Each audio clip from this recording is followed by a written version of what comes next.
talk about defensively and wanting to make that an emphasis. How do you go about doing that? What is the process of making sure that you're pushing it in every day? Yeah, I think we know what makes our defense good. That starts in transition. A lot of emphasis on defensive transition. We feel really confident in the half court. Numbers have backed that up. Also just continuing to find ways to cover for Rudy so he can be as active as possible. On ball compete and contain has got to get better. Last year it was inconsistent. Before it was our hallmark calling card. So.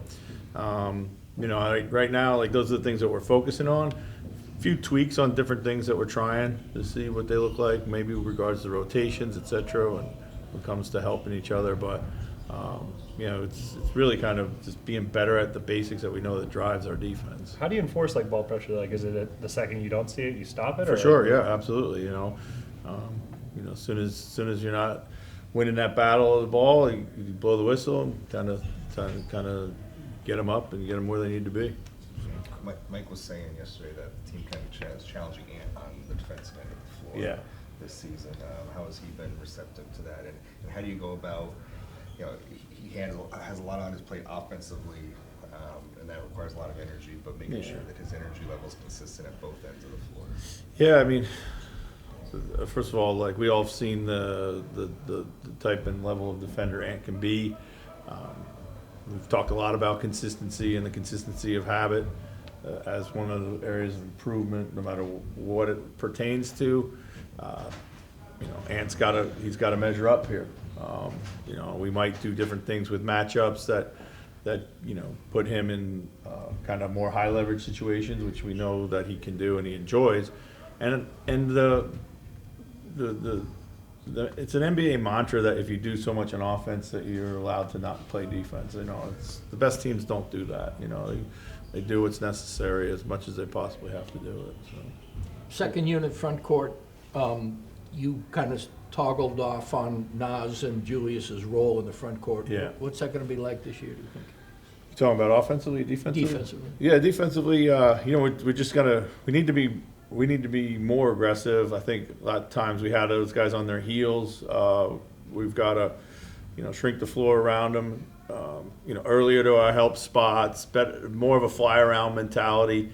Last year we relied a lot on switching. Sometimes it was good, it got better, and sometimes it wasn't. So I think it's just about freeing up them so they can kind of attack the ball when they are in the position to do so. I know it's just semantics, but is that like high wall-ish? Well, I mean, not necessarily, no. I mean, that's something that we could do.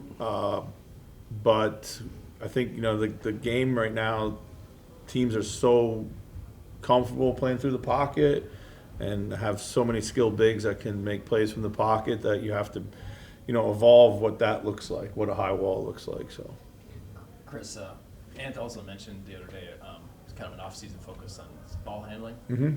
What do you think that might unlock for him? Yeah, I mean, hopefully it equates to getting his finishing back where it can be, it should be.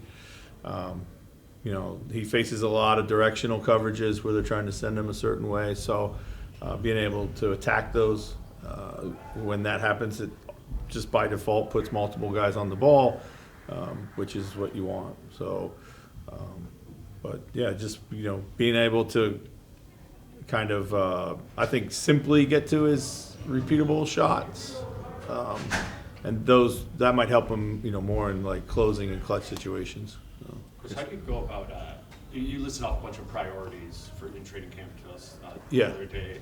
How do you go about teaching that? Is it one at a time? Yeah. Is it all at once?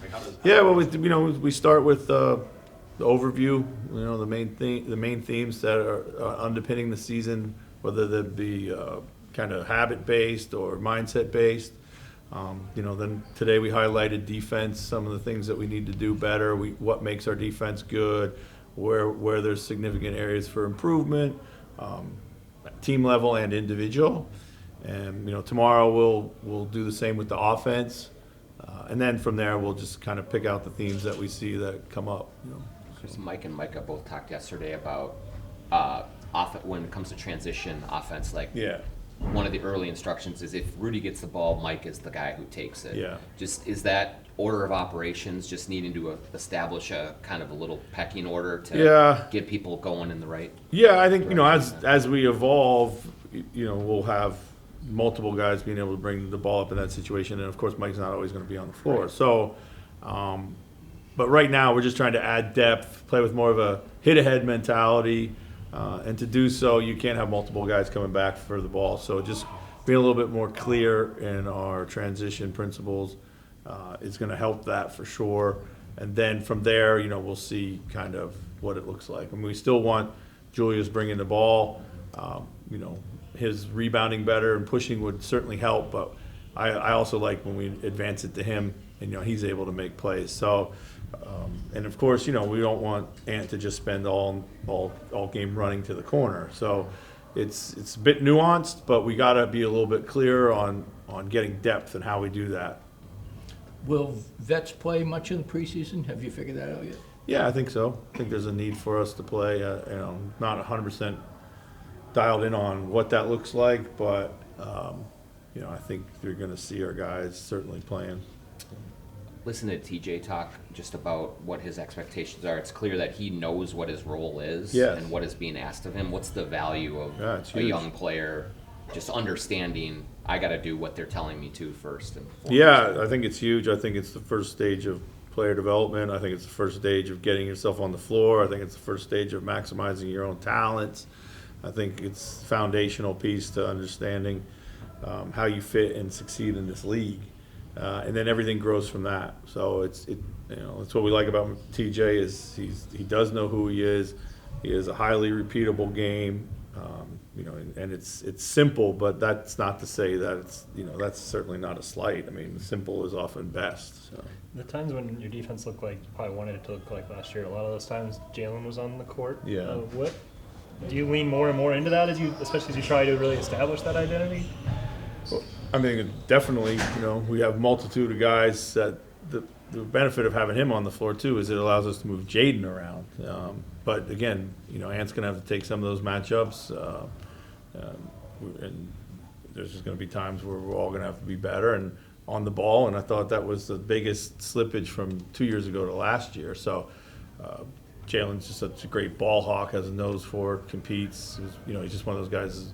He's good off the ball with his hands, but he's just way more comfortable and better on the ball. Jalen was talking at media day of studying D-backs to try and hide fouls. And do you feel like that's something that's more applicable now than it maybe was 7-8 years ago of studying other sports to learn how to defend without fouling? I think anything that helps. Any tricks of the trade can certainly help, or little advantages. I've often found it that if I'm looking at other sports, I get some of the best ideas. So anything that can help him, I think it's pretty clever.